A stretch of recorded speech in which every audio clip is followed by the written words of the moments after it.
Hello, can you hear me? Yep, good evening everybody. My name is Sarah Turner. I am author of Unmumsy Mum. I'm also a massive fan of hypnobirthing, which is why I'm here today to talk about Siobhan's brand new book, which came out yesterday. So just to give you an idea of what we have in store, the idea is I'm going to ask Siobhan a few questions about hypnobirthing more generally, but also about the book. And then we're going to give you guys a chance to ask some questions, so please don't be shy. Siobhan is happy to answer anything, no pressure, Shiv. So yeah, start planning some questions. And then I'm going to ask Siobhan to say a few words, because it's not every day that your book is published. So I think it would be nice to say a few words. And then, and then it'll be time to maybe get your book signed and eat some donuts, have some fizz or non-fizz. And we hope you have a nice evening. So, to get cracking, I know there are quite a few of Siobhan's friends and family here. But for anybody, I'm not going to assume that everybody here knows about you and about hypnobirthing. So I think we should take it back to basics to start with. And I would like to ask you where your hypnobirthing journey began, and kind of in a summary of how that has led to what you're doing now with the Positive Birth Company. Sure. Well, I was going to introduce myself. When you said, hi, I'm Sarah, I wrote this book and I'm a fan of hypnobirthing, I was going to reply, this isn't on, I don't think. I can be loud enough maybe without. You can switch if you like. Yeah, which is better, this? Anyway, so I was going to say, I'm Siobhan Miller. I wrote this book, and I'm a massive fan of the Unmumsy Mum. But then you talked for ages, so then it kind of lost the comedy of that moment. So we'll just move past that. So I'm Siobhan. I'm a mum of 3 boys. They're all at the back, eating donuts. No, one's there. There's 2 more at the back. I am a hypnobirthing teacher and the founder of the Positive Birth Company. So the question was how I started, how I got to here. Yeah, how did you fall in love with hypnobirthing, and Great. What is the Positive Birth Company? Okay, so the Positive Birth Company is obviously a hypnobirthing company, and our mission is to make hypnobirthing accessible to everyone. So that's kind of our main goal, and everything that we do is towards that goal, to make hypnobirthing, which we'll probably get on to defining what actually hypnobirthing is, but as a form of antenatal education, it should be available to everyone, and that's everything that we do is towards achieving that. I would say it's a logical and evidence-based approach to birth, so it's a form of antenatal education, and the things that you'll learn are completely logical, from birthing positions to birth physiology. So very much science-based, about how your body works, what hormones you produce in labour, and what you can do to facilitate the right hormones and prevent the hormones that will actually be disruptive to your labour. And that extends to, the relaxation techniques, you're managing your environment, birthing positions, so many things. And a little bit about the Positive Birth Company. Obviously last year, just about this time last year, you launched the digital pack, the online hypnobirthing antenatal course, which has proved, amazingly popular. And I know, because I'm currently doing some work with Siobhan, and so I've been manning the inbox of messages that come in. I just wondered whether or not you ever get, tired or desensitized in a way to those messages where somebody is emailing to thank you and everything that you do and everything that you stand for making their birth better, but not just better, for making it great. Because the first week that I was manning that customer service inbox, the emails would come through and I'd be like, oh my god, but then another one would come through and then another one would come through, and I just wonder if you just feel like, okay, it's another one of those, but for each one of those women that's probably changed their life. So how does it make you feel? I don't get desensitized to it, but I get really guilty that I can't reply, because we've got a private Facebook group called Positive Birth Community, which Lizzie mans at the back there, and there's like 15,000 women are doing the online course in the last 12 months, and so there are literally multiple stories every single day. I mean, how many on average are there? Probably about 7 a day. 7 long stories a day, and they are absolutely phenomenal stories. And absolutely not desensitized to it. And when I read a story, it literally makes me well up, and it makes me feel so proud, and it makes me feel so happy, and also so broody, which is probably why I shouldn't read them.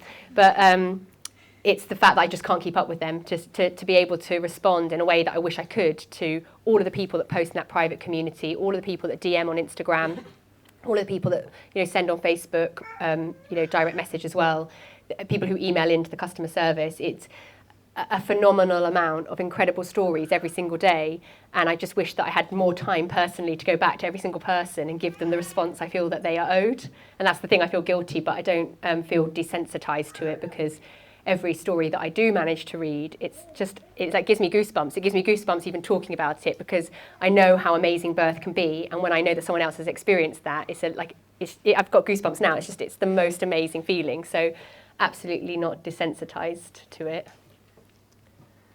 So that, I guess, is probably the highs of the job and what you do. But I think it's also important to recognise the level of hard work that goes in. I can honestly say personally, I've never met somebody that works as hard as Siobhan does. She does not stop. So I think from running your own business, managing or co-managing a family, and then writing 80,000 words of actual book, I think it's what have been the, not negatives, but what have been the most testing or challenging moments of the last, say, 12 months? Because I know there have been some, so I'm sure there's some stories. Yes, I love my job, and I am a workaholic. I feel like I'm at one of those meetings. I'm Siobhan. I've got a problem. I'm a workaholic. I work from when I wake up in the morning. I don't get dressed. I just start working, and I often work till 3 o'clock or 4 o'clock in the morning. I take small little breaks in the day, not to eat, more breaks to say hi kids. James does a lot of looking after the children wherever he is. There's the hard is the sacrifice that I've had to make with the time spent with my children that I feel constantly guilty about, and that really weighs heavy on me, because I think the time is passing really quickly and they're changing, and I'm missing that time because I'm always working. But I can never get to the end of the volume of work that needs to be done. And also it's not an even balance at home with splitting, obviously, the child's care and working and everything. And I'm exhausted a lot of the time. I have breakdowns frequently. I don't know how much of the reality you want. No, that's good. I sit rocking in my pyjamas, sending pictures of myself to Sarah, going, "Help me." She doesn't look like this in those pictures. No, I've made an effort tonight. It's hard, and obviously when I said yes to the book, I was like, 80,000 words, not a problem. I've written a dissertation that was similar. And lots of people say to me now when I say I've written a book, well, not that many that I've told, but when I have, they say, well, is it first book? I'm like, first and only. I had no idea how difficult it was to write a book. I thought, well, it's pretty easy because it's not a novel. I've not got to think up things to say. I know this. This is content I know. So all I have to do is get this down on paper. So how hard is that going to be? I've got 3 children, a business. But sure, I'll just write that book. 80,000 words is so many words. It's so many words, and you get lost in the amount of words that you're writing, and you don't know what you've said and what you haven't. And normally, if you're working on an essay, you say it's 3 or 4 pages, you can sort of scroll up and down. You have a sense of the entirety of the piece of work. When you're scrolling 800 pages, you just don't know where you are, what you've said, what order it is. By the end of it, I was just it's awful, it can't be published, it's unpublishable. No, first of all, I can't finish it, I can't do it. Then, no, you can do it, it's done, but it's unpublishable. And so obviously the editors at the publishing company do it, and they're like, no, it's good. And it's not, it can't go out, I can't look at it anymore. But people have assured me that it is fine. They have assured me that it is of a suitable standard for publication, but I do doubt myself because it was difficult. I blanked a lot of it actually because I spoke to my friend Chloe, who also works for the company, who's just had a baby actually, so that's why she's not here. And she said, "Oh, remember when we used to do our catch-up calls when we used to go running?" So this is a funny thing in itself. So we would go for a run. On the phone to each other, having our catch-up meeting. So she would be running in London, I would be running in Devon, and we would talk on the phone to catch up on the day's events, work-wise. And most of my chat, she said, was about how I was not managing to do the writing. And I was like, I've completely blanked that summer from my mind. I don't remember that, but obviously it was awful. What I do remember about last summer was thinking, I haven't left the house in about 5 days. I haven't seen the outside, and it's very sunny, so I should go out. So I got a cardboard box, and I put the laptop in it, because obviously if you go out in the sunshine with a laptop, you can't see the screen. So I put the laptop in the box and stuffed my head in the box, but left my outer body outside. And I took my clothes off, so I was in my bra and pants, because I thought my body could probably do with some sun. And obviously all the neighbours look out their window, they would have seen somebody with their in the cardboard box in their pants. But I thought, well, that's good for my mental health, because get some fresh air. So yeah, there was dark times. I feel like I could ask Siobhan a million questions and just keep going all night, but I think we would both really like to hear from you guys. I'm sure there must be some questions you have, whether or not it's about the book or about hypnobirthing or birth more generally. So who is going to be brave enough to kick off with a question? There must be one. Yes. What's your next project, Shiv? To conquer the world. I know you're stressed for like a day. And you're thinking of something. Yeah. Kill us all. What's next? Are you going to have a rest? I think I know the answer. So we've got 2 projects that we're working on. One of the things is based on feedback that we've had from everybody, which is they're loving the support through pregnancy and then what happens afterwards. So we're looking to work on a project to support women postnatally as well. That's quite important. And also possibly a podcast, which is something I'd love to do. And I'm not looking for like to do a chatty podcast, but more the things that people ask me a lot that I don't know the answers to. So people who get preeclampsia or gestational diabetes, things like that. I'm not an expert in those things. Group B strep, I get asked a lot of questions about those things, and I have to say I'm not an expert in that, but I personally would love to learn more about that, and I'm sure a lot of people would also like to be better informed about those things. And I'm of the great belief that knowledge is power, so I really want to do a podcast speaking to people that are experts in those areas so that women can listen to those podcasts for free and actually learn from experts about these different things so that they can be able to make better decisions and understand more about what's said to them. So that's something I really want to work on after a rest. Yeah, maybe have a week or 2 off. That would be good. Anybody else? Burning questions about birth, hypnobirthing, what it is, what it isn't? They're all very quiet. While she keeps putting his hand up. Oh, God. There's one here. Oh, there's a question. Oh, go on, hold on a second. I'll come to you next, Dosh. There's one at the back, just over here. Can someone check his questions all right? Sorry, as no one is asking questions, I'll just say thank you very much because I have a hypno baby. Well, all thanks to you. But yeah, just wanted to say thank you. If anyone does, needs convincing, then it's amazing. Thank you. Congratulations. I think it was off next. Oh yeah, not really a question. But Oh, dear. all right. Oh, dear. That's My really mum sad. thinks that she doesn't spend enough time with us, but really she does, and she's the most amazing mum. See, there you go. Too much. I'll give you the £5 later. Come on, there must be some questions. I know there's some skeptics coming because I know that some women said their partners were coming and had questions about hypnobirthing. So, yeah. It's not a question as such. I have 3 children. We're done now. I have a 5-year-old, 2-year-old twin, so that's it. But I was a skeptic. I just wished it was something I tried because my first birth was quite scary. Totally, I underestimated the experience, what it would be like. Frightened me. The twins just had a C-section. That's what we had to do. So, but I just wish that I just had that experience. And with my first birth, there was a moment where I felt actually quite good. Just a small moment. So I can see how it's very possible. It's too late for me now, but having 3 girls, I think it's something that I can pass down to them and hopefully turn it into a positive. Yeah, that's brilliant. Thank you. Thank you. And it probably is worth saying as well that, because I know this gets, I hear this a lot on message, is that people say they hear about people having a difficult first birth and then finding out about hypnobirthing and having a good second birth. Or third. Or third.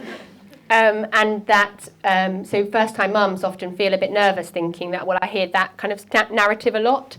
That's my most message thing. Most message thing, yeah. Most thing on the community is that I'm a first-time mum, all I hear is that people are second-time mums and having Yes. babies at birth. Yeah. So And so they're nervous that they're not going to have a great time first time round because actually you only get that second time round. And I can categorically say that's not the case. It's that, historically, and I say historically, I mean 5 years ago, 3 years ago, hypnobirthing wasn't as common or popular or mainstream as it is now. So not many people did it. And so it's those women who have had more difficult births and then have sought out something to make it better, have found hypnobirthing and tried it and found that it's good. But the more mainstream it's becoming, more and more first-time mums are doing it and having amazing births from the first go. So it's not a case that you have to go through a difficult birth to then get a good one. You can have a good birth from baby number one. It's just that historically people weren't doing hypnobirthing with baby number one, so there was less of those stories. But certainly when I'm teaching classes, when I teach in-person classes, when I started it was always second-time mums. 100% of the people there were on their second or third baby. And now it's the opposite. Now it's normally 100% first-time mums. So it fills me with joy because it means that more and more people are doing this from their first baby and therefore they're having brilliant experiences from the first one. And of course if you are looking for first-time stories and you're doing the digital pack, you can go onto that private community and use the search function there and just put in first-time mum and it will pull up all the first-time mum stories so you can read those to feel more reassured that you can have a first birth from baby number one. A first birth, you can have a good birth. I can't remember what she said. Oh, yeah. Hi, sorry. I was just a skeptic turned a hypnobirthing teacher, so. Hello. But I was just wondering, I've had people say to me that they've had birth trauma and that they're really, in a place where they just feel that they can't hypnobirth. They kind of say, no, that's not for me. It's not going to work for me. Oh, it's nice that it works for others, but it doesn't work for me. How do you answer that as advice? How do you kind of help to get them on board to show that it's for everyone? Yeah. And it's the thing about it working, people think it's maybe, and it kind of relates to hypno and it's some kind of magic and it's some kind of trickery that it's not going to work for them, but it can't not work because it's actually just learning about your body. So when you learn about your body, it can't not work. You're learning something factual. It's not a subjective thing. You're going to learn about what your muscles do and what your hormones do and what you can do to facilitate the right hormones being produced. And so if I hear that kind of statement, I kind of understand that the woman actually doesn't really understand what hypnobirthing is. So I think I would approach it I'll just tell you a little bit about what hypnobirthing actually is. So, it's not about it working or not. It's actually just going to give you a bit more information. And also it will empower you to be able to make the right decisions for yourself. So it's not about guaranteeing, a straightforward complication-free birth, but what it will do is give you a better understanding about birth, tools that you can use so you can feel calmer as you navigate your birth, and then a framework to be able to make informed decisions so that ultimately, however you give birth, you know that you're making the right decision for yourself, which is empowering in itself. So it's not about it, working, because no one's guaranteeing you this perfect water birth. So I think that's what I would say to someone who is talking about it working or not. I try to say that it's not about it working, it's about educating yourself. Yes, maybe. I'm due with my first in a couple of months and have recently discovered the digital pack. One of the things I'm really curious about is the kind of level of understanding of hypnobirthing among staff in the hospital, and wondered what's your experience or what do people tell you about that? So 100%, well, not 100%, 99.9% of people are, supported in hospital settings when doing, using hypnobirthing techniques. Obviously, you'll always find the odd person who's going to be a little bit old school, who's going to roll their eyes and be like, because they don't understand, because they haven't learned about it and they don't know. But on the whole, really supportive. And certainly within the NHS itself, when we think about talking about language and using different words and using more positive language, that's happening in the NHS already. So, you know, they would talk about delivering babies, and now it's changed to talking about women birthing babies, which is exactly what it should be. They're not delivering in sort of postman, are they? So women birthing babies, and the other one is there was a big furore in the papers about how midwives had got rid of their normal birth campaign, or the campaign for normal birth. Did you see that in the papers last year? So the Daily Mail made out like midwives were no longer supportive of natural childbirth because they had got rid of their campaign for normal birth. All it meant is that there was a recognition that using normal birth was actually not the right language, because that would suggest that anything other than a vaginal birth was abnormal. So they changed the wording, so they now talk about a physiological birth. They're still supportive of natural childbirth. You know, they haven't decided that that's a bad thing to do. They're just changing the language. And so there's definitely changes happening behind the scenes in the NHS, also with the rise in birth centres that offer dimmable lighting, that offer different apparatus to support you in good upright positions. So stuff is happening in the NHS that's in line with what we teach in hypnobirthing. So you should be well supported. Every birth story that comes through, like I'd say 99% of them say how supportive the kind of the local Yeah. people on the ground My are. midwife was at the RD&E. I opted. I looked at home birth, but opted to go to the midwife-led birth centre, and they were great. Yeah. You know, right from initially when it was as Siobhan says in the book or online, it was pop up on the bed and we'll examine you now. And I found myself going, no. Pop up where you pop up. And my midwife was brilliant. I just said, is it necessary? And she said, no, it's just to give you an indication of, you know. Yeah. And but I could just picture Siobhan in front of me. It was like this, you can do it, you can do it. And I was so terribly British. I'm really sorry, I'm very sorry, but I'm going to say that I would like to decline you putting your fingers in my vagina. And I hope I don't offend you by saying you can't. and they were really good. I couldn't fault the midwife team and the RD&E at all. They were brilliant. And you've got to remember, like, the guidelines, you know, they take a long time to change. So a lot of the midwives, you know, they're following guidelines, which is internal examinations every 4 hours. They don't even agree that it's necessary, you know. So the moment you say no, they're kind of like, yeah, good, we totally agree with you. But they still got to follow the guidelines. So, they're very, very supportive of hypnobirthing.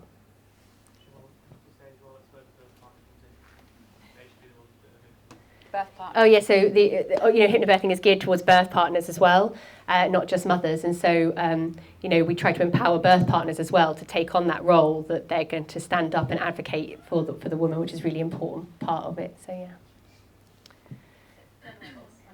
Jen. Any advice for doing hypnobirthing for a second time?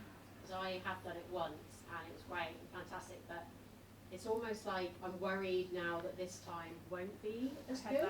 Speak to Lizzie right next to you. Really, I don't know how to Heard that the other approach day. it this time. I'm sort of, because obviously I've learned, but I need to refresh. But any advice how to approach it the second time?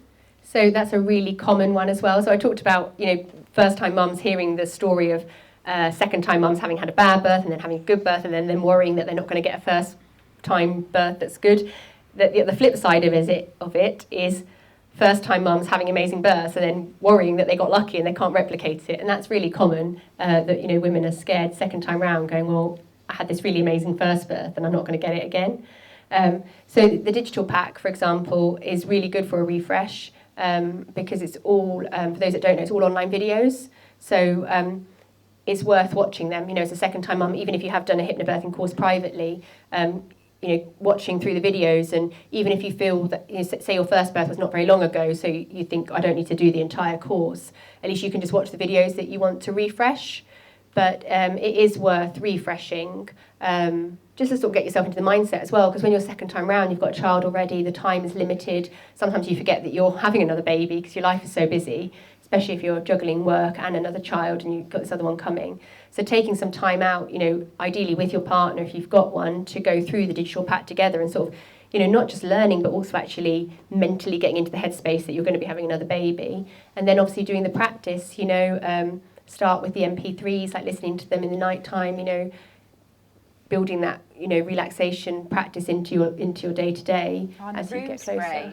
The room spray. I don't know if anybody here has used the Mio room spray to kind of create that relaxing environment. Yeah. But it was a total game changer, because you kind of gave me this spray and I was like, okay, Yeah. that's going to make all the magic difference. spray. James loved that spray, didn't he? Yeah, he did. He would put it on his pillow and go to sleep. He loved it. But it was that whole, like the association thing of practicing the breathing, but when I'd sprayed the spray, and then when I actually went into labour, I was like, James, that's your job.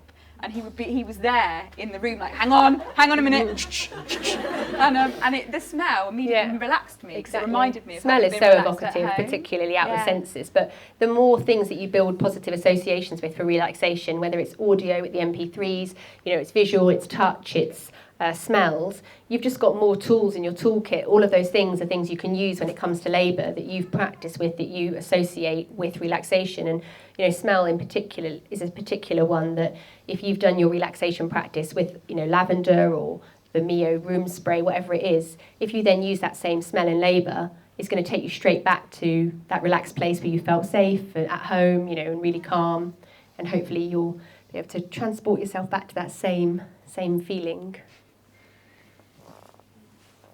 So I was going to say any more questions, but I think actually, Siobhan's not going anywhere. I'm not carting her off backstage, and she's like, I'm done. So we will be around now, mingling for questions.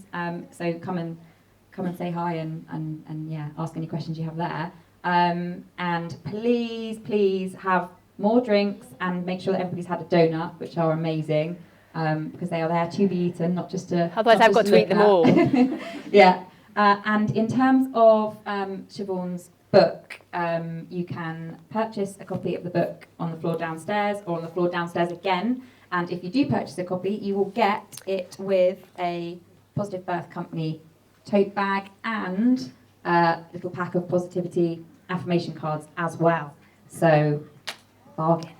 Can I just say something on that front? Because there's a few people here that I don't really want you having to go up and down the stairs more times. If you want to get the book from off this trolley over here and get it signed and then bring it down and pay for it, I think we can trust you to do that, because I just think that I don't want you to have to go down and upstairs more times. Yeah, we trust pregnant people not to run away with the book and haven't paid for it. Yeah. I just think it's kinder. Yeah, no, that's great, thank you. And the last thing is, I just think, I know you've talked more generally about hypnobirthing and all the rest of it, but your book did come out yesterday. It's a very special occasion, so I just wondered if we could close with you saying a few words about the book. Sure, yeah. Yeah, I think I talked a lot about the digital pack, because obviously, like, a lot of people know about the digital pack. So the book is everything that I know about birth, a combination of my personal experience of having had 3 children myself, all very different experiences, one in theatre, one at a birth centre in the pool, and one at home on the sofa. Also, everything I know from years of having taught people hypnobirthing, and also heavily influenced by having done a psychology master's and all I know about mental health and well-being. And so I really hope that even as a standalone, this book will give you everything that you need.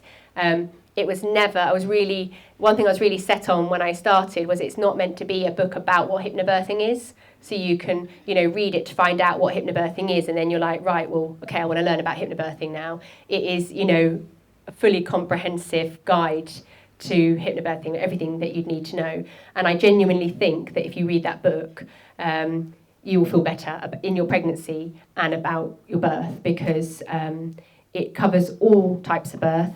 So it's for everybody and every type of birth. It covers induction, cesarean, home birth, water birth, every kind of birth. And hopefully it will leave you feeling really excited for your own, which is exactly how I want you to feel going into the most life-changing experience, really. Thank you, Siobhan. Thank you. Okay, so thank you for coming. Thank you so much to everyone for coming, because obviously I thought no one was going to turn up. It's overwhelming, really, and obviously there's a lot of familiar faces, so thank you all for coming, but also a lot of people I don't know, so thank you for coming out tonight, and really, really grateful. It's just such an amazing evening, so thank you so much for coming out, and I'd love to meet you all, so come and talk to me, and to my family for coming. I wasn't expecting the little ones to come, so that was a surprise. So James finished work, collected them from nursery, and then brought them, and they've been pretty quiet the whole time, so thanks, boys. Yeah, just eating donuts, probably like 10, don't matter.